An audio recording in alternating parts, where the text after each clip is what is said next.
शिष्यों का गुरु को समर्पण। दीपक का ज्योति को, जातक का चंदा को, दीपक का ज्योति को, जातक का चंदा को, गंगा का सागर को अर्पण।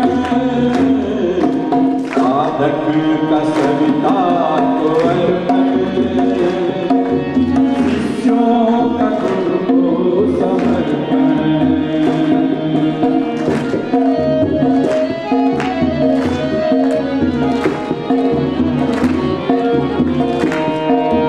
सबका समर्पण हो ऐसा, दीपक पतंगे के जैसा। सबका समर्पण हो ऐसा, दीपक पतंगे के जैसा। दूरी रहे ना जरा भी, बिंदु और सिंधु के जैसा। दूरी रहे ना जरा भी, बिंदु और सिंधु के जैसा। अर्जुन का चाहा को, राधा कन्हैया को, अर्जुन का चाहा को, राधा कन्हैया को, बंसी का होठों को अर्पण। साधक का सविता को अर्पण। शिष्यों का गुरु को समर्पण। साधक का सविता को अर्पण। शिष्यों का गुरु को समर्पण।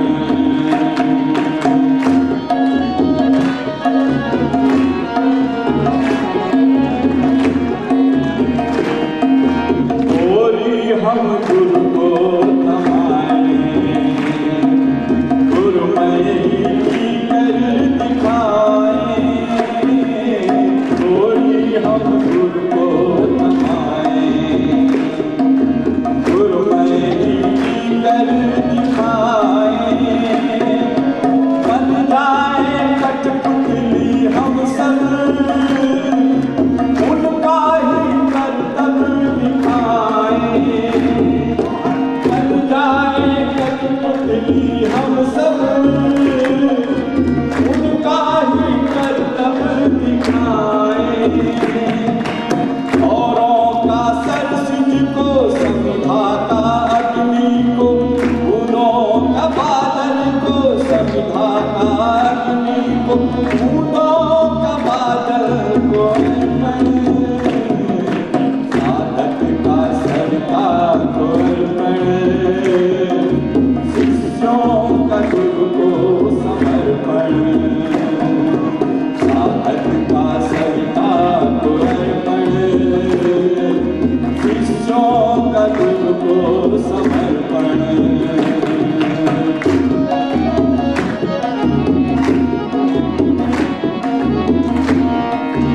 गुरु में सभी डूब जाएं, अस्तित्व अपना बिताएं।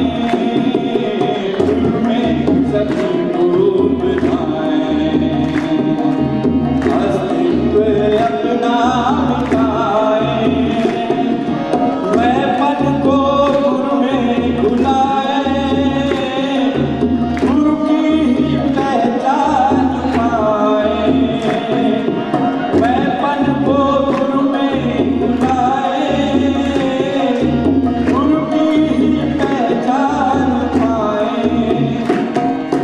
दीपक पतंगे को, शंकर का शंकर को, दीपक पतंगे को, शंकर का शंकर को, नैवेद्य प्रभु को अर्पण। साधक का सविता को अर्पण। शिष्यों का गुरु को समर्पण। हाल के साथ हम भी ताली बजा सकते हैं। साधक का सविता को अर्पण। शिष्यों का गुरु को समर्पण।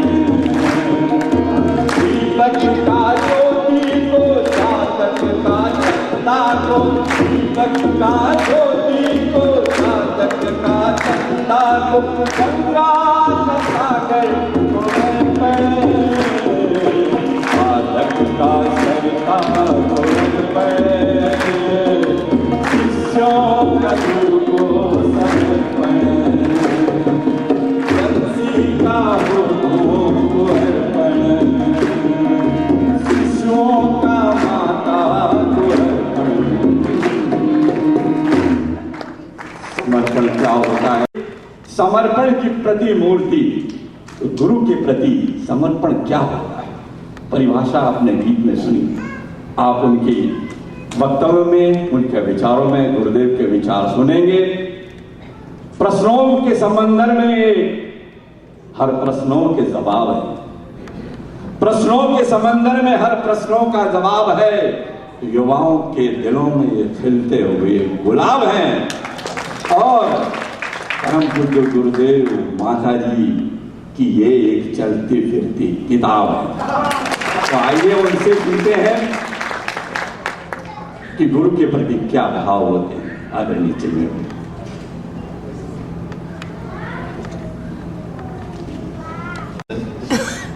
मित्रों, परम पूज्य गुरुदेव परमवंदनीय माता जी की दिव्य उपस्थिति को साक्षी मानते हुए माँ गायत्री के पावन मंत्र के साथ मैं अपनी बात को आरंभ करना चाहता हूँ। माँ गायत्री का ये पावन मंत्र भारतीय आध्यात्मिक परंपरा का, ज्ञान परंपरा का, वैदिक परंपरा का एक ऐसा पवित्र, पावन और पुनीत मंत्र है जिसकी प्रेरणा एक ही है कि मनुष्य के जीवन के रूप में जो संभावना हम लोगों को मिली, the opportunity that we have received, उस संभावना को साकार करने का संकल्प हमारे भीतर में जाग सके, उस सौभाग्य को जगाने का, उस संकल्प को जगाने का, उस समर्पण को अवतरित करने का मंत्र ये गायत्री का पावन मंत्र है। ये याद दिलाता है कि मनुष्य के जीवन के रूप में अतुलनीय परिमित संभावनाओं को लेकर हर जीवात्मा आती है। यदि वो साकार हो पाती है तो मनुष्य के जीवन के अंदर देवत्व का उदय, धरती पर स्वर्ग का अवतरण, जो परम पूज्य गुरुदेव ने गायत्री परिवार का उद्देश्य बताया है, वो साकार हो पाता है। यदि आप वेदों को पढ़ें, पुराणों को पढ़ें, उपनिषदों को पढ़ें, सूक्त ग्रंथों को पढ़ें, सूत्र ग्रंथों को पढ़ें, स्मृतियों को पढ़ें, आश्वलायन गुरु सूत्र को पढ़ें, स्तंभ को पढ़ें, आपस्तंभ को पढ़ें, मैत्री उपनिषद को पढ़ें, जैमिनी को पढ़ें, कात्यायनी को पढ़ें, नारायणी उपनिषद को पढ़ें, यदि आप ऋग्वेद के छठे मंडल को पढ़ें, अथर्ववेद के तीसरे, 9वें और 12वें को पढ़ें, यजुर्वेद के 19वें को पढ़ें, या फिर सामवेद के 18वें को पढ़ें, इनमें से किसी को पढ़ें, कौशिकी को पढ़ें, ऐतरेय ब्राह्मण को पढ़ें, गोपद ब्राह्मण को पढ़ें, संहिताओं को पढ़ने का अवसर मिले, तो एक चीज सारे के सारे शास्त्रों के अंदर, वेदों के अंदर, पुराणों के अंदर, उपनिषदों के अंदर बड़ी गंभीरता के साथ मिलती है कि जितने भी अध्यात्म वेदता हुए, उन सब ने एक चीज के प्रति अपनी पूरी सहमति बताई है। सर्वे शास्त्रा द्विजा प्रोक्ता न शैवा न च वैष्णवा आदि शक्ति उपासनते गायत्री वैद्यनाथ। कहते हैं कि जितनी भी उपासना की पद्धतियां हैं वो मिलकर एक ही आदि शक्ति की पूजा कर रही हैं, उसको माँ गायत्री के नाम से पुकारा गया है। और क्यों कहा गया? कहने के पीछे का कारण ये था कि जो गायत्री का मंत्र है उसे विश्व हितकारिणी कहकर के पुकारते हैं। पैरासिटामोल की गोली मैं लूं, मेरा बुखार जाए तो हर कोई बोलता है, पर गोली मैंने ली और आपका बुखार जाए ऐसा गायत्री का मंत्र बोलता है। विश्व हितकारिणी, जिसको करने से, सुनने से, बोलने से उसका लाभ तो होता है जो करता है, पर लाभ उसका भी होता है जो कहीं दूर पर बैठा है। इसलिए गायत्री के मंत्र को विश्व हितकारिणी कहकर के पुकारा गया है। वो शक्ति जिसने विश्वरथ को विश्वामित्र में बदला, जन्म लेने का नाम विश्वामित्र का विश्वरथ था, जिसके अंदर रथ की तरह से विश्व को कुचल देने का भाव, और गायत्री के मंत्र को देखने के कारण वो विश्वामित्र बन गए। विश्वामित्र वो बन पाता है जिसके हृदय में सभी के कल्याण का भाव होता है। गायत्री का मंत्र स्मरण दिलाता है कि हमारे जीवन में शक्तियों के स्रोत छुपे पड़े हैं। We all have got the possibilities to enlighten our lives, पर उसको साकार करने के लिए हमें हमारे भीतर की श्रद्धा को जगाने की आवश्यकता होती है। उस श्रद्धा के जागरण का जो मंत्र है वो गायत्री का पावन मंत्र है। एक बड़ी प्यारी घटना आती, जगन्नाथपुरी में एक व्यक्ति था, नेत्रहीन था, he was blind. He used to go every day to the temple. हर रोज भगवान के मंदिर में दर्शन करने के लिए जाता था। अब वहां पर हजारों लोग लाइन में लगते थे, उनमें से एक भी लगा करता था। तो आगे वाले व्यक्ति को तो पता नहीं है कि जो पीछे खड़ा है वो ब्लाइंड है, तो कभी किसी की कोहनी लगती, कभी किसी का धक्का लगता, and he used to embrace all of those challenges. हर रोज लाइन में लगता, भगवान के दर्शन हो जाता। एक दिन पुजारी ने रोक लिया, पुजारी तो रोज देखते थे, तो पुजारी ने रोक करके उस अंधे व्यक्ति से पूछा, नेत्रहीन व्यक्ति से पूछा कि भैया तुम क्यों आते हो, तुम्हें तो भगवान की मूर्ति दिखाई भी नहीं पड़ती। तो नेत्रहीन व्यक्ति बोला, मुझे भगवान की मूर्ति दिखाई नहीं पड़ती, पर भगवान को मैं तो दिखाई पड़ती हूं।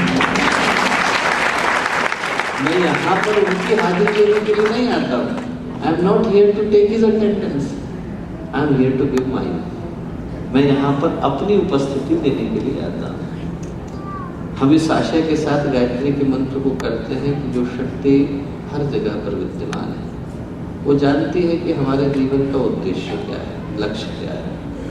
दुनिया का सबसे बड़ा सीसीटीवी लेकर के भगवान ही बैठे हैं। हर व्यक्ति के कर्म उनकी नजरों के सामने है। हमारे जीवन की दिशा सही हो, भाव सही हो, इस भाव के साथ हम लोग मां गायत्री का यह पावन मंत्र करते हैं। सभी से विनम्र निवेदन कि जो जहाँ है वहाँ पर स्थिर शरीर के साथ, शांत मन के साथ, गुरु पूर्णिमा का पावन अवसर आ रहा है, भाव के जागरण का यह अवसर है। शांत चित्त तत्व मन के साथ यदि इन भावों को हम लोग सुन सकेंगे तो जीवन में एक महत्वपूर्ण संकेत को लेकर के यहाँ से जा सकेंगे। शांत मन के साथ माँ गायत्री का पावन मंत्र, उस शक्ति को आह्वान जो सद्ज्ञान की, सद्भाव की, सत्कर्म की, सत्प्रवृत्ति की देवी है, माँ गायत्री का पावन मंत्र साथ साथ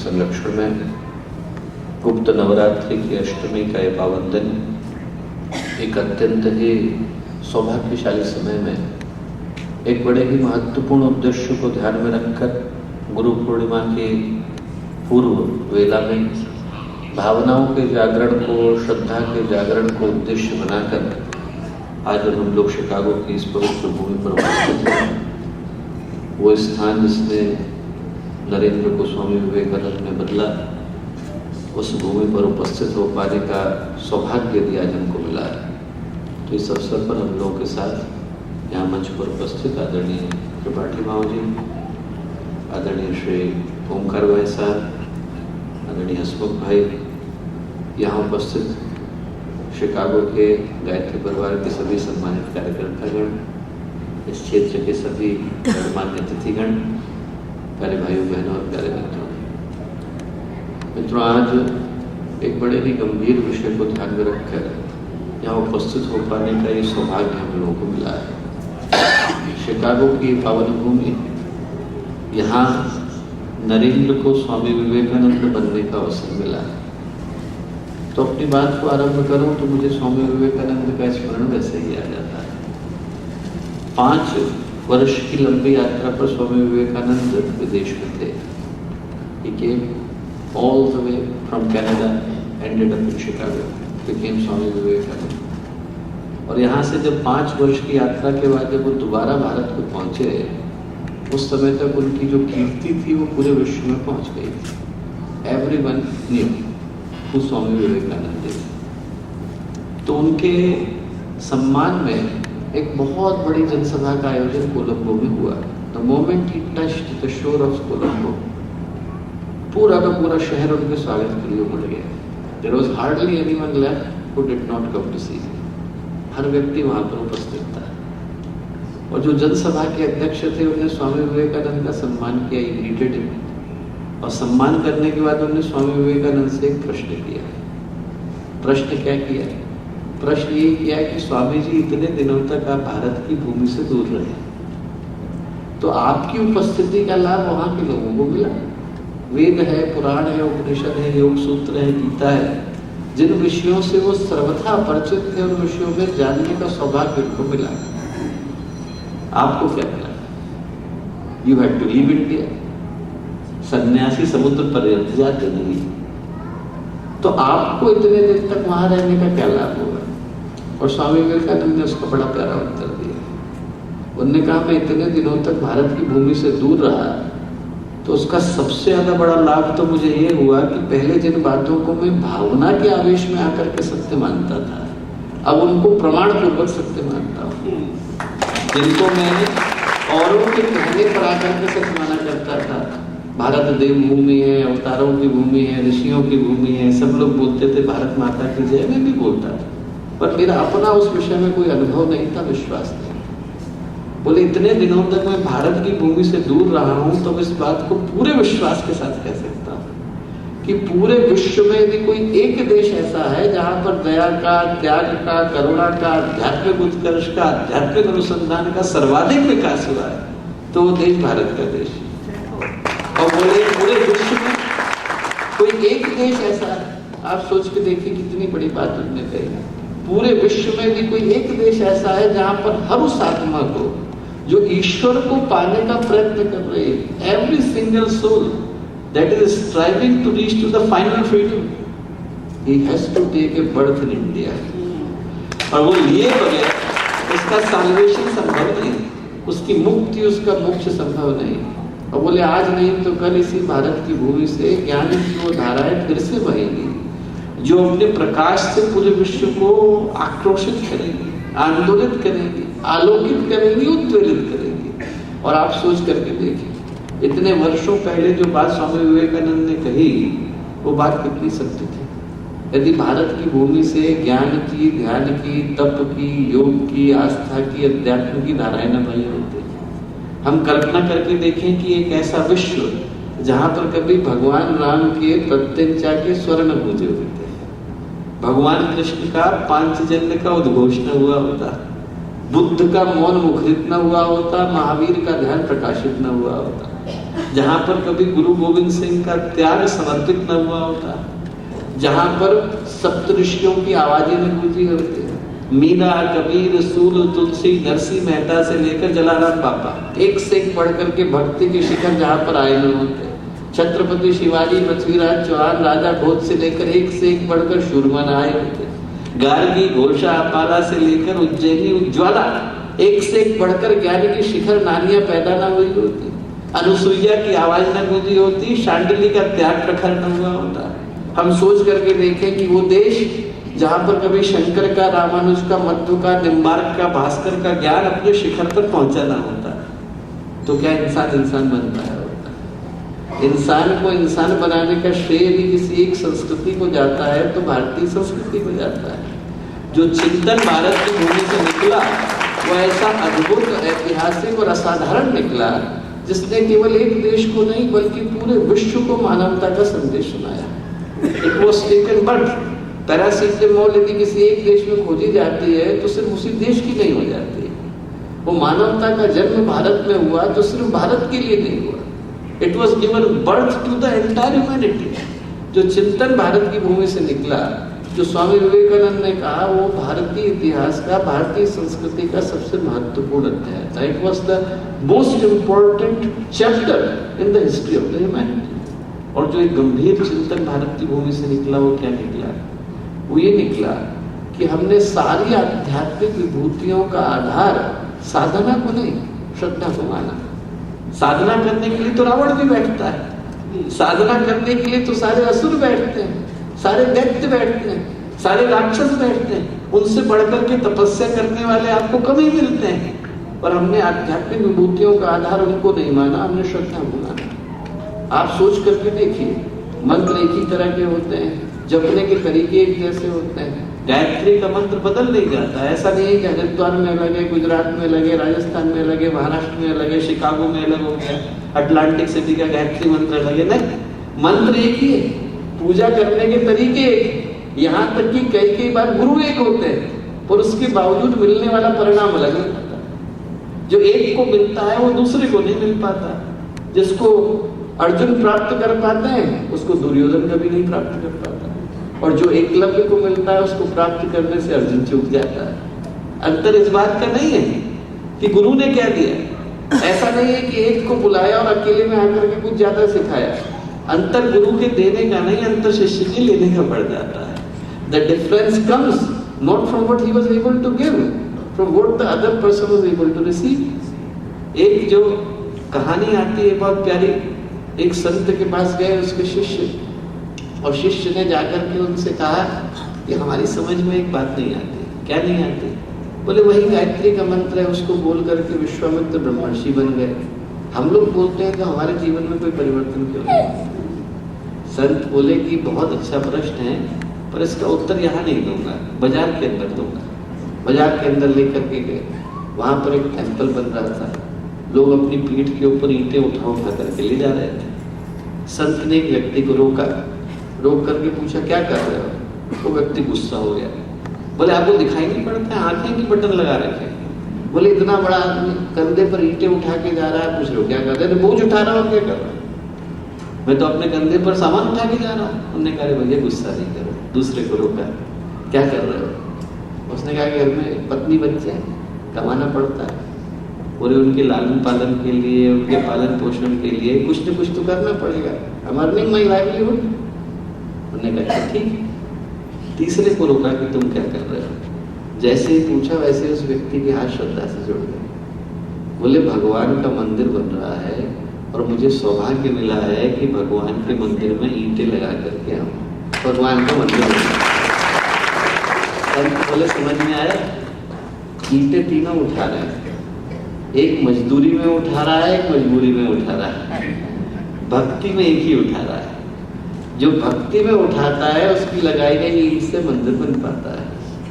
मंत्र वही है, शब्द वही है, परिणाम उसके जीवन में आता है जिसके हृदय से श्रद्धा के भाव निकल आते हैं। श्रद्धा के भाव होते हैं तो जिंदगी के सारे चमत्कार हो पाते हैं। श्रद्धा होती है तो प्रहलाद की पुकार पर भगवान खंबा फोड़ करके आते हैं। श्रद्धा होती है तो मीरा की पुकार पर भगवान पत्थर की मूर्ति से निकलते हैं, सांप से डसवाते हैं, जैब के गिराते हैं। श्रद्धा होती है तो एकलव्य की पुकार पर मिट्टी की मूर्ति द्रोणाचार्य में बदल जाती है। श्रद्धा होती है तो स्वामी रामकृष्ण परमहंस की पुकार पर जो काली की प्रतिमा है वो माँ काली में बदल जाती है। श्रद्धा नहीं होती है तो बड़े बड़े उपचार भी व्यर्थ ही होकर के रह जाते हैं। जो जिंदगी का चमत्कार है वो सबसे बड़ा चमत्कार किसका है? श्रद्धा का। श्रद्धा होती है तो जिंदगी में सब कुछ संभव हो पाता है। श्रद्धा नहीं होती है तो कुछ भी संभव नहीं हो पाता। अभी मैंने आपको उदाहरण दिया कि जो एक व्यक्ति को मिलता है वो दूसरे को नहीं मिलता। गीता में भगवान कहते हैं श्रद्धा वयम यह पुरुष यो स एव स। जिसकी जैसी श्रद्धा होती है, जिसकी जैसी भावना होती है, वैसा उसके व्यक्तित्व का निर्माण हो जाता है। कर्म से नहीं, उसके पीछे की भावना से। आप सोचिए कि जब भगवान यज्ञ करने के लिए बैठे तो देवता पुष्पों की वृष्टि करने के लिए आए, और रावण यज्ञ करने के लिए बैठा तो भगवान ने हनुमान जी को भेजा, जाओ तोड़ करके आओ। क्यों? यज्ञ तो पवित्र कर्म है, करने वाले की भावना के अनुसार उसका परिणाम हो जाता है। गलत भावना के अनुसार जब रावण यज्ञ करने के लिए बैठता है तो उसका परिणाम भिन्न हो जाता है। जो श्रद्धा है वो ये बताती है कि कर्म का परिणाम इस आधार पर आता है कि आपने उसके अंदर भावना क्या लगाई। और मैं कहता हूँ बड़ी चीज के लिए नहीं सोचे हम, जिंदगी की छोटी चीजों के लिए सोचे। जिंदगी का एक काम आप सोच के बताइए जहां पर आपका हार्ट इन्वॉल्व नहीं हो और परिणाम आ गया। एक काम आप सोच के बताइए। There is not even a single thing. दिल के अंदर बात उतर जाती है तो रात के 12 बजे भी आदमी काम करने को तैयार हो जाता है, और दिल के अंदर बात नहीं उतरती तो दुनिया की सारी बातें लोग सिखाएं, सारी की सारी शिक्षाएं हो, सारे के सारे अनुशासन हो, तब भी आदमी की जिंदगी में एक कर्म नहीं घट पाता। घटाने के लिए there is only one thing that is needed, it should come from your heart. जहां पर दिल लग गया वहां पर परिणाम निकल करके आता है। जहां पर व्यक्ति की भावनाएं चली गई वहां विचार होते हैं, जहां विचार होते हैं वहां कर्म होता है, जहां कर्म होता है वहां परिणाम आता है। नहीं तो डायबिटीज हो गई पर आदमी के दिल में बात नहीं गई, मनसूब में तो गई है, दिमाग में तो ये बात कही है कि देखो मैं मीठा नहीं खाना है, पर जैसे सामने लड्डू आएगा वैसे दिल तो चला गया।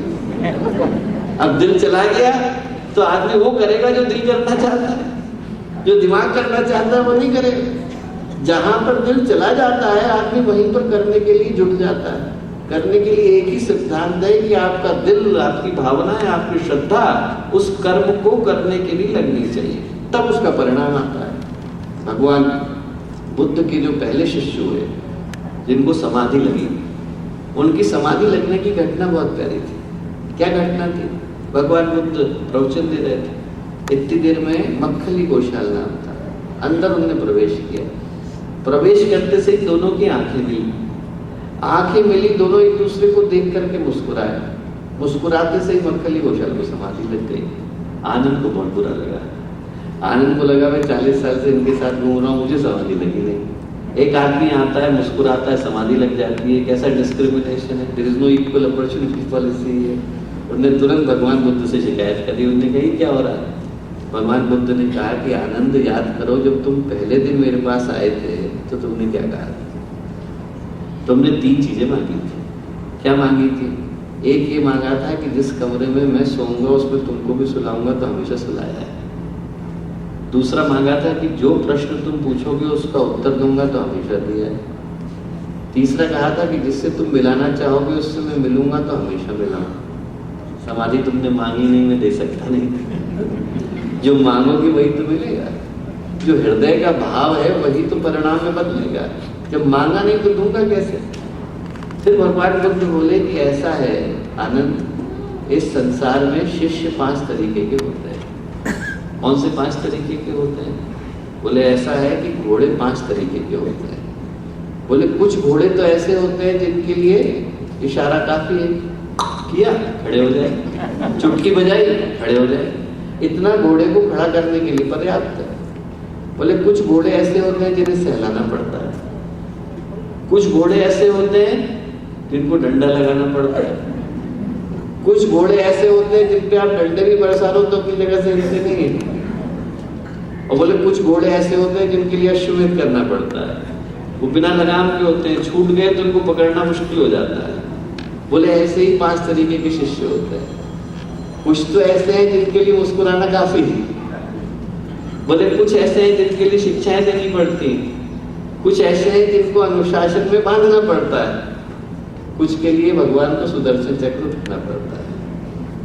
वो वाला था भगवान बुद्ध बोले जिसके लिए मुस्कुराना काफी है। श्रद्धा का एक ही सिद्धांत है कि भगवान का मुस्कुराना हमारे लिए काफी हो जाए। जैसे ही उतना इशारा हमारे जीवन को बदलने के लिए पर्याप्त हो जाए, हमें समझना चाहिए कि हमारे जीवन में श्रद्धा का अवतरण हो गया। What else do we need? इसके अलावा और भगवान से हमें किस प्रूफ की आवश्यकता है? उसके लिए हम उनसे कहेंगे कि नहीं आप अवतार लेकर के आइए तभी हम बदलेंगे। That is enough.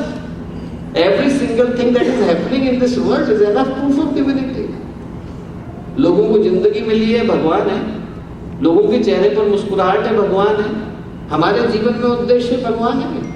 कण कण के अंदर वो जो उनकी उपस्थिति है, उनका अस्तित्व है, उनका एग्जिस्टेंस है, वो हमारे जीवन को दिशा देने के लिए पर्याप्त है। Marcus Aurelius was dying and when he was dying people came to him. उन्होंने उनसे कहा कि tomorrow when you die and you will go upside and meet gods, what would you say to them? मरोगे, ऊपर जाकर के भगवान से मिलोगे तो क्या कहोगे? And he said something very beautiful. उसने कहा कि if I die and I go up and I meet gods and those gods would believe in good deeds, I would be happy to meet them. If I die, I go up, I meet gods, and those gods don't believe in good deeds, let them rot in the hell.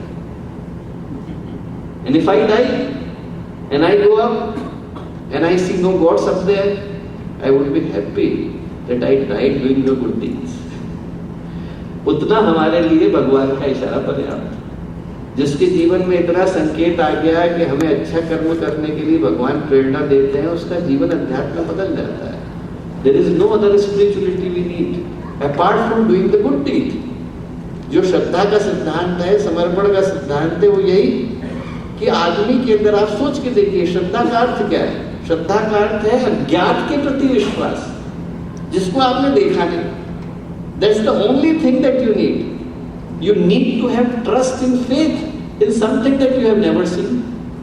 यही तो श्रद्धा का अर्थ। जिसने भगवान को देख लिया उसको थोड़ी आवश्यकता है। आवश्यकता तो उसको जगाने के लिए है जिसके लिए अभी भगवान आए नहीं। अज्ञात के प्रति भरोसा, a believing to unknown, that is the first step. गुरुदेव के पास लोग आए मिलने के लिए, उनने गुरुदेव से कहा कि गुरुदेव, do you believe in God? गुरुदेव कहा, आई डोंट। बोले, गुरुदेव, you don't believe in God? गुरुदेव बोले, बेटा, believe is for you, I know God. जिसने देख लिया उसको अलग से भरोसे की आवश्यकता नहीं। जो भगवान को जानता ही है उसको ये भरोसा दिलाने की आवश्यकता नहीं कि देखो भगवान है। जिसको पता ही है कि कण कण में वो व्याप्त है, उसको किसी प्रूफ की, लॉजिक की, कन्विक्शन की आवश्यकता नहीं। पहली जो चीज श्रद्धा बताती है कि हमारे हृदय में अज्ञात के प्रति भरोसा तो आए। ये भरोसा तो आए कि हर जगह पर वही चेतना व्याप्त है, और वो गलत भी हो तो भी जीवन में परिणाम लाती है। एक कहानी गुरुदेव ने लिखी है बहुत प्यारी। एक व्यक्ति था, उस व्यक्ति ने बहुत दिन तक ये सोच करके पूजा करी लक्ष्मी जी की कि हमारे यहाँ पर जो है धन आ जाएगा। गणेश भगवान की नहीं आया, बहुत बुरा लगा उसे। बोले, गणेश भगवान की पूजा करी, धन भी नहीं आया। लक्ष्मी जी की मूर्ति लेके आया, कल से लक्ष्मी जी की पूजा शुरू करेंगे। मूर्ति ला करके रखी, पुष्प चढ़ाया, अक्षर चढ़ाया, धूप जलाया, अगरबत्ती जलाई, धुआं निकलना शुरू हुआ। जैसे धुआं निकलना शुरू हुआ तो उसने सोचा कि ये धुआं तो सिर्फ लक्ष्मी जी को मिलना चाहिए, वही आज की देवी, गणेश जी क्यों ले रहे हैं? तुरंत उसने गेंदे के 2 फूल लिए, गणेश जी की नाक में डाल दिया, आपको नहीं मिलेगा। बोले, बस सोच लेना कि आपको मिलने वाला है। बोले, ये सिर्फ और सिर्फ लक्ष्मी जी के लिए है। इतना बोलना था कि गणेश जी की मूर्ति हंसने लग गई। बोले, भगवान आप यहाँ पर हैं? बोले, हाँ। कैसे आए? गणेश जी हंसे। बोले, बेटा, आज पहली बार तूने ये सोच करके पूजा करी है कि यहाँ पर भगवान विद्यमान है, मूर्ति नहीं विद्यमान है। उसको आना पड़ा। वो जो भरोसा है, यहाँ पर उसको लगा कि मूर्ति जो है इनको धुआं न लग जाए, वो विश्वास भगवान को आने के लिए बाध्य कर देता है। हमारा विश्वास होता है तो खंबे के अंदर से भगवान निकल करके आते हैं। हमारा विश्वास होता है तो मिट्टी के अंदर से भगवान निकल करके आते हैं। हमारा विश्वास होता है तो पत्थर के अंदर से भगवान निकल करके आते हैं। हम अपने आप से ये सोचिए, पूछें, गुरु पूर्णिमा का अवसर आ रहा है, हमारे हृदय में भरोसा है कि नहीं? और भरोसे का मतलब अच्छा है और बुरा है तब भी भरोसा होना चाहिए। स्वामी रामकृष्ण परमहंस कहते थे कि तोते को राम राम राम राम कहना सिखा दो, राम राम राम राम बोलता है। जैसे बिल्ली आकर के गर्दन पकड़ती वैसे टेटे टेटे निकलने लगता है। बाकी समय में तो हमने भगवान की तारीफ करी, हमारे गुरुदेव हमारे साथ है, गायत्री माता हमारे साथ है, भगवान हमारे साथ है। और जैसे ही संकट आया वैसे ही हमने भगवान को बुरा क्यों बोलना शुरू किया। वो जो बुरा आया उस समय में भी तो विश्वास होना चाहिए कि भगवान हमारे साथ है। ये विश्वास जब व्यक्ति के अंदर आता है कि जीवन में अच्छा है, बुरा है, जो अच्छा लाता है वो बुरा लाना भी जानता है, जो बुरा लाता है वो अच्छा करना भी जानता है। जिंदगी के संकट आए या सौभाग्य आए, दोनों ही स्थिति में भरोसा होना चाहिए कि लाने वाला एक, थामने वाला एक, भगवान तो एक ही है। He is there। जब महाभारत में ये कहानी तो हर एक को पता है, everyone knows the story।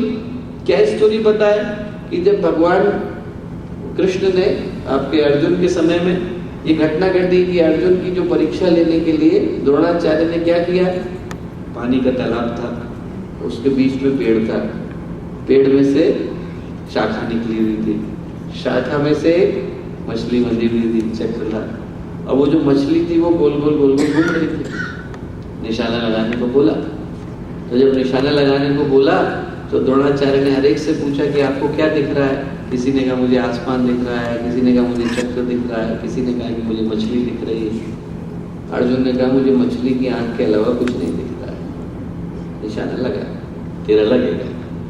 ये घटना हर एक को पता है। इस घटना का एक दूसरा पक्ष भी है। There is a second part of the story. क्या है स्टोरी? सेकंड पार्ट ये है कि जब पांडवों ने खांडवप्रस्थ बनाया, बड़ा वाला महल, तो वहां पर कौरव आए और कौरवों के मन में तो बुरी भावना थी। तो कौरवों ने अर्जुन से कहा कि भैया हम फिर से देखना चाहते हैं कि तुम वैसे ही धनुर्धर हो कि नहीं जैसे जब छोटे थे कि नहीं। बोले हाँ। उनने सब कुछ वैसे ही अरेंज किया। एक तालाब ढूंढा, तालाब में एक पेड़ ढूंढा, पेड़ में शाखा ढूंढी, शाखा में रस्सी बांधी, रस्सी में चक्र लगाया, चक्र में मछली को बांधा और चक्र को घुमा दिया। इस बार एक चालाकी करी। क्या करी? पानी के अंदर लहरें पैदा करती। अब रिफ्लेक्शन ही नहीं बनेगा तो निशाना कैसे लगाओगे? तो अर्जुन ने भगवान कृष्ण को याद किया। भगवान कृष्ण आ गए। भगवान कृष्ण ने अर्जुन से कहा, अर्जुन चिंता मत कर, पूरे भरोसे के साथ, एकाग्रता के साथ, कंसंट्रेशन के साथ निशाना लगा।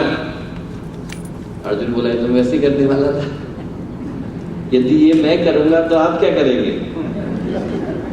तो भगवान कृष्ण बोले तुम भूल रहे हो अर्जुन, पानी की लहरें कौन शांत करेगा? हमारा काम है पुरुषार्थ करना। पानी की लहरों को शांत करने का काम भगवान करते हैं। जिंदगी के जो अवरोध है, ऑब्स्टिकल है, आदमी ये सोचे नहीं लड़ाई भी आप ही लड़ लो और ऑब्स्टिकल भी आप ही हटा दो, दैट्स नॉट पॉसिबल। फुटबॉल में कोच होते हैं तो कोच सिखा सकते हैं, पर मैदान में उतर के गोल थोड़ी कर सकते हैं। वो काम तो खिलाड़ी को ही करना पड़ता है। That is our duty and responsibility. जिंदगी की जो लड़ाइयां हैं वो तो हमें ही लड़नी पड़ती हैं। भगवान अवरोधों को दूर करने का काम करते हैं। जिसके मन में भरोसा आ गया कि हमारे जीवन के संकटों को थामने का काम वो करते हैं, उसकी जिंदगी आसान हो जाती है। श्रद्धा का जो दूसरा पक्ष है वो याद दिलाता है कि जिंदगी के शुभ में अशुभ में दोनों में हमारा भरोसा एक होना चाहिए। रात में दिन में, अच्छा हो बुरा हो, दोनों में हमारा भरोसा अनशेकेबल होना चाहिए। भगवान आ गए और हम जय जयकार करते घूम रहे हैं तो हम भीड़ कहलाते हैं, पर हमारी जय जयकार पे भगवान को आना पड़े तब हम भक्त कहलाते हैं। हमने आवाज लगाई और भगवान को आने के लिए बाध्य होना पड़े तो फिर हम प्रहलाद बन जाते हैं। हमने आवाज लगाई और हमारी आवाज पर भगवान को आना पड़े तो हम ध्रुव बन जाते हैं। हमने आवाज लगाई और हमारी आवाज पर भगवान को आना पड़े तो मीरा बन जाते हैं, नरसिंह मेहता बन जाते हैं, जलाराम बाबा बन जाते हैं। The story remains the same. आपकी आवाज के अंदर दम होना चाहिए, पुकार आपकी मजबूत होनी चाहिए। दो ही तरह के भक्त हैं दुनिया में। कुछ बंदर के बच्चों की तरह से होते हैं। Have you seen? बंदर के बच्चे देखे? वो अपनी माँ को पकड़ लेते हैं तो छोड़ते नहीं। वो ऊपर 10वीं मंजिल से नीचे को कूद जाए, वो कभी उनकी पकड़ छूटती नहीं। और दूसरे कैसे होते हैं? बिल्ली के बच्चों की तरह से होते हैं। बिल्ली के बच्चों में क्या होता है? वो कहीं पर भी हो म्याऊं म्याऊं करते हैं तो मम्मी आ जाती है। मैसेजेस सेम है। मैसेजेस या तो आपकी पकड़ मजबूत हो, एक बार भगवान को थाम लिया है तो हाथ कमजोर नहीं होना चाहिए, या फिर आपकी पुकार मजबूत हो। यदि गलती से छूट गया है तो आवाज के अंदर दम होना चाहिए। यदि किसी कारण से भगवान से हम दूर चले गए तो आपकी आवाज में इतना दम हो कि आपने बुलाया तो भगवान को आना पड़े। बड़ौदा के राजा थे, रंजीत सिंह नाम था, भगवान के बहुत बड़े भक्त थे। इंग्लैंड में शादी करी, वापस लौट रहे थे। There was a storm in the sea. समुद्र में तूफान आ गया, कैप्टन भी घबरा गया। कैप्टन ने घबरा करके बोला कि जिसको जो मिले वो लेकर के पानी के अंदर कूद जाए, जहाज डूबने वाला है। सब घबरा गए। पत्नी ने देखा कि जो राजा साहब है, राजा रंजीत सिंह, वो तो ध्यान लगा के बैठे। उन्होंने कहा आपको डर नहीं लग रहा? बोले नहीं। क्यों नहीं लग रहा? उन्होंने तुरंत अपनी तलवार निकाली और पत्नी की गर्दन पर रख दी। पत्नी बोली आपको मजाक सूझ रहा है? यहाँ पे समुद्र में तूफान आया हुआ है, स्टॉर्म आया हुआ है, लोग घबरा रहे हैं, और ऐसी स्थिति में आपको मजाक सूझ रहा है, आप मेरी गर्दन पे तलवार लगा के बैठे हो। तो राजा साहब बोले आपको डर नहीं लग रहा? बोले मुझे डर क्यों लगेगा, आप मेरे पति हो। तो राजा साहब बोले फिर मुझे डर क्यों लगेगा, वो मेरा पिता है। जैसे ही आपको भरोसा आ गया कि जो समुद्र में तूफान लाना जानता है वो थामना भी तो जानता है, जो जिंदगी में तूफान लाना जानता है वो थामना नहीं जानता है, जिसको ये पता है कि जीवन के संकट आए वो जीवन के सौभाग्य लाना नहीं जानता होगा, पर ये भरोसा तो होना चाहिए। श्रद्धा तब पक्की होती है जब हमारे हृदय में अज्ञात के प्रति भरोसा। दूसरा, वो भरोसा ऐसा हो कि इट शुड बी अनशेकेबल, ऐसा हो कि उसको आप कमजोर न कर सकें। कितना भी अच्छा हो, कितना भी बुरा हो, उस भरोसे के अंदर कमजोर हो पाने की संभावना ना हो। तीसरा, उस भरोसे का फायदा क्या है? भरोसे का फायदा यह है कि भगवान के लिए काम करने को हम लोग तैयार हैं। यदि हम लोग सिर्फ भगवान की मूर्ति के आगे गए और रोकर के आ गए तो उसका कोई लाभ नहीं। लाभ तब है जब इतनी बड़ी दुनिया भगवान ने बनाई और हमें लगे कि हमारे पिता ने बनाई, our father has created it, it's our duty to make it beautiful. वो करने का जब भाव हमारे अंदर आता है कि पूरा संसार तो उसी का है, what can we do to make this earth, this place a wonderful place to be, तब फिर हमारे अंदर की जो श्रद्धा है वो सही अर्थों में साकार हो पाती है, सफल हो पाती है। आप लोगों ने कहानी सुनी होगी लैला मजनू की, सुनी? लैला मजनू की कहानी में एक इंटरेस्टिंग घटना घटी। घटना क्या घटी? लैला तो राजकुमारी थी, मजनू जो था वो गांव का लड़का था। एक दिन लैला ने देखा कि एक लड़का है वो यूं ही घूम रहा है। उसने कहा कि अपनी नौकरानी से कि कौन है, इसको क्या चाहिए? तो उन्होंने कहा कि ये जो है मजनू है, तुमसे शादी करना चाहता है, he wants to marry you। बोले अच्छा, शादी तो मुझसे नहीं हो सकती, पर एक काम करते हैं। बोले देख इसको खाना तो कहीं से मिलता नहीं होगा। बोले नहीं मिलता है। बोले तो एक काम कर कि इसके खाने की व्यवस्था मेरी ओर से बना दिया है, गांव के दुकानदारों को बोल दे कि जो भी खाया करे इसका बिल मेरे पास भेज दे, मैं पेमेंट कर दिया करूँगी, ठीक। अब अगले दिन गांव के लड़कों ने देखा कि वो जो मजनू था जिसको कोई पूछता भी नहीं था, उसको लोग बुला के खिला रहे। अरे हमारी दुकान में बैठ जाए आप खिलाएंगे, हमारी दुकान में बैठ जाए आप खिलाएंगे। लड़कों ने पूछा क्या हुआ? बोले रे मजनू जो है इसके बिल का पेमेंट जो है लैला करने वाली है। अब गांव के लड़कों को लगा कि इससे अच्छा तो काम ही नहीं हो सकता। सबने अपने कुर्ते फाड़े, सबने अपने बाल बिखेरे, सबने अपनी दाढ़ी बड़ी करी और सबके सब मजनू बन गए। अब उस महीने का जो बिल आना था वो कितना आ गया? 25,000 का आ गया। लैला बोली अरे 25 रुपए का पेमेंट कर सकती थी, 25,000 कहाँ से करूँगी? तो उनने क्या किया, उन्होंने अपनी नौकरानी से कहा कि भैया तू सॉल्व कर दिया। नौकरानी गई, उसने सब मजनू को बुला लिया, आओ जरा बैठो। क्या है? बोले लैला का एक्सीडेंट हो गया है, खून की जरूरत है, कौन लेगा? अब जहाँ खून देने की बारी आई वहां सब एक एक करके गायब होना शुरू हो गए। अरे हमारे घर से कॉल आ गई, अरे देखो यहाँ तो नेटवर्क ही नहीं आ रहा है फोन का, बाहर से अच्छे से आएगा, अरे देखो कौन बुला रहा है, सब गायब होना शुरू हो गए। जो असली वाला था वो रह गया। पत्थर उठाया, छाती पे मारा, खून बहा, एक कटोरी निकाला और उसने उसकी नौकरानी को दिया। बोले देख अभी तो इतना निकला है, और निकलेगा तो आकर के मुझसे मांग लेना। तो उसने उसकी पट्टी करी। बोले नहीं वो करने की जरूरत नहीं थी, सिर्फ असली वाले को पहचानना था। हम ये सोचें कि भगवान हमसे ये कह रहे हैं, असली वाले को पहचानना है। और असली वाले की पहचान हो पाती है कि उसे लगता है कि अरे मानवता का तो एक्सीडेंट हो गया, खून बह रहा है, संस्कृति करा रही है, धरती नष्ट हो रही है। ऐसी स्थिति में हम लोग क्या कर सकते हैं? Whole compassion, sacredness, devotion, dedication, determination is only one. कि इस दुनिया को बेहतर बनाने के लिए हमारे द्वारा क्या हो सकता है? It was created by our father, हमारे पिता ने बनाया है, इस दुनिया का निर्माण किया है। हमारे हृदय में श्रद्धा का जागरण होता है तो उसका फायदा एक ही है कि दुनिया को बेहतर बनाने के लिए हम लोग कुछ न कुछ करें, हमारे द्वारा हो जाए। और वो करने के लिए क्या जरूरत है? उस प्रॉब्लम को अपना समझने की जरूरत है। We don't have to dissociate with the problem. ये अमेरिका की प्रॉब्लम है, जापान की प्रॉब्लम है, इंडिया की प्रॉब्लम है, इंडिया में भी नॉर्थ इंडिया की है, साउथ इंडिया की, ये प्रॉब्लम नहीं है, ये इंसान की प्रॉब्लम है, धरती की प्रॉब्लम है। और इसको सॉल्व करने के लिए हमें एक होने की आवश्यकता है। That is the only solution. Swami Ram Tirth थे, स्वामी राम तीर्थ जो थे बड़े प्रसिद्ध संत हुए, पहाड़ी चढ़ रहे थे। उन्होंने देखा कि एक छोटी सी लड़की है, वो अपने भाई को ऐसे 12 साल का रहा हुआ अपनी पीठ पे ऐसे बोरी की तरह से उठा के जा रही है। स्वामी राम तीर्थ को लगा कि मुझे चढ़ने में इतनी तकलीफ हो रही है, इस बच्ची को कितनी हो रही होगी। उन्होंने उसको रोका, उन्होंने कहा बेटा तू थक गई होगी, मुझे दे दे, भारी है। वो लड़की पलट के उनसे क्या बोली, बोले स्वामी जी भारी आपके लिए होगा, मेरे लिए तो भाई है। हम यही सोचे, ये धरती नहीं है, माँ है हमारी, दुनिया है हमारी। यदि वो भाव मन में आ गया तो श्रद्धा का जागरण हो जाता है।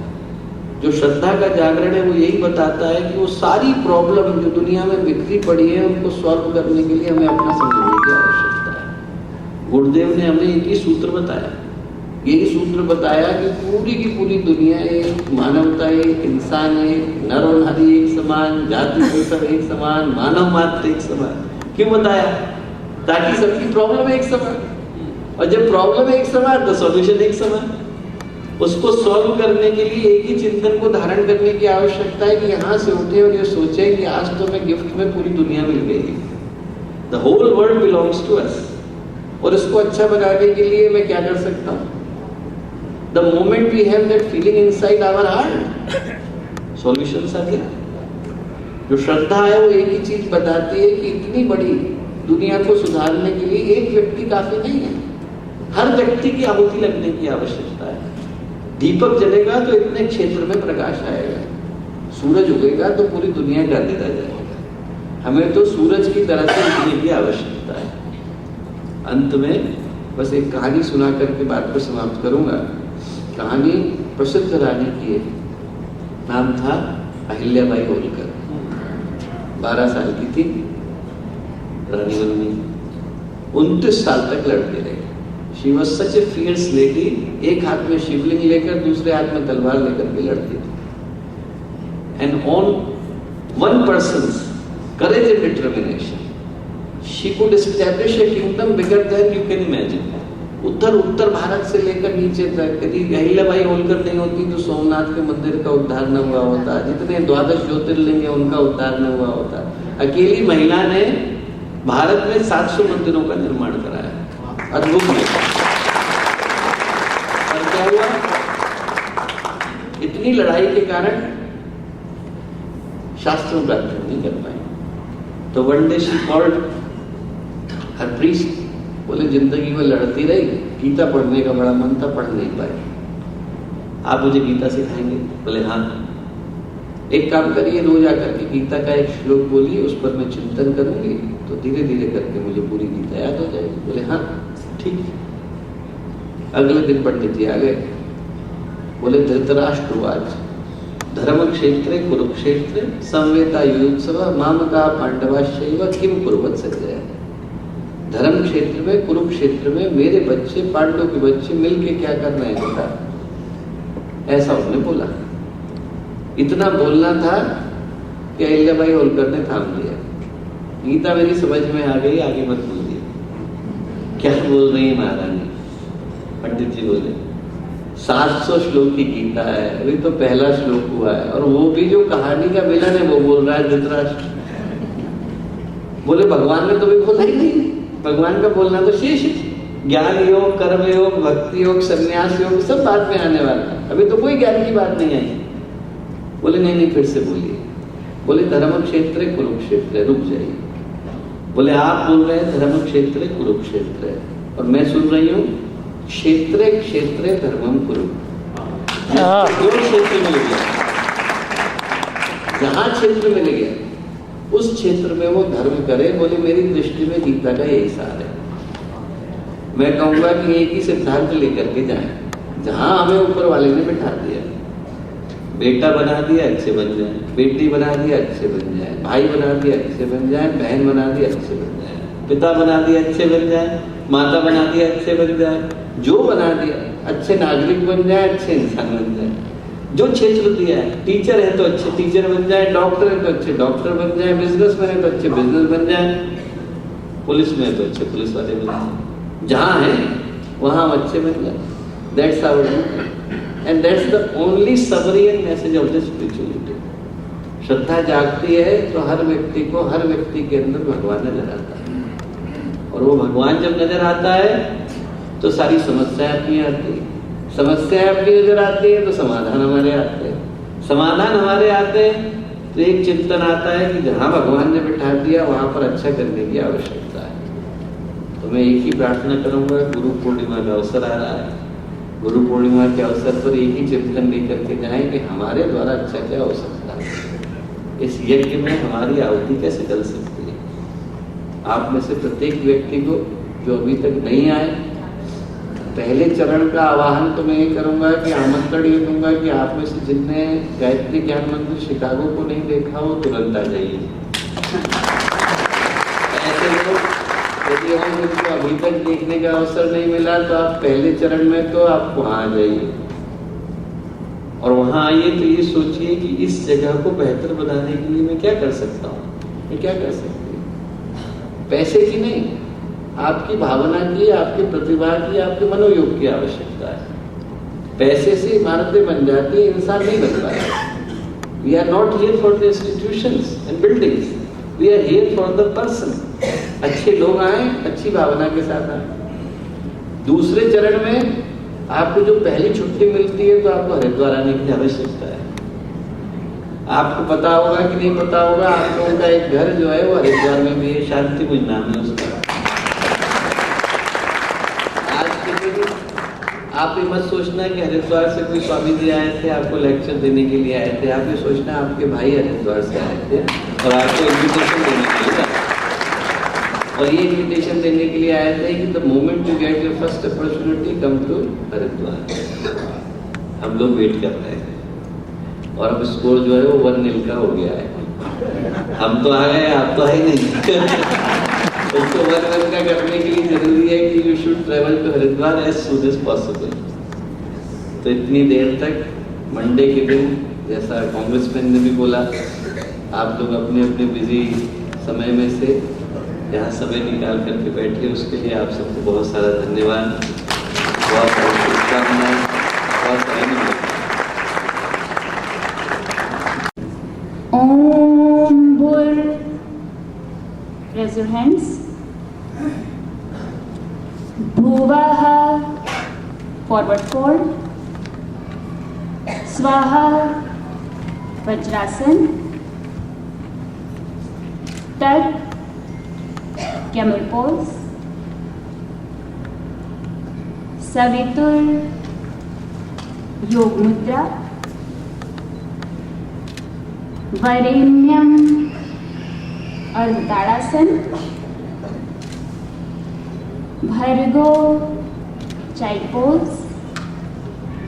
देवस्य कोबरा पोज, धीमहि कोबरा पोज लेफ्ट साइड, धियो राइट साइड, योनः अगेन चाइल्ड पोज, प्रचोदयात् ओम भूर उत्कटासन, भुवः फॉरवर्ड फोल्ड, स्वाहा ओम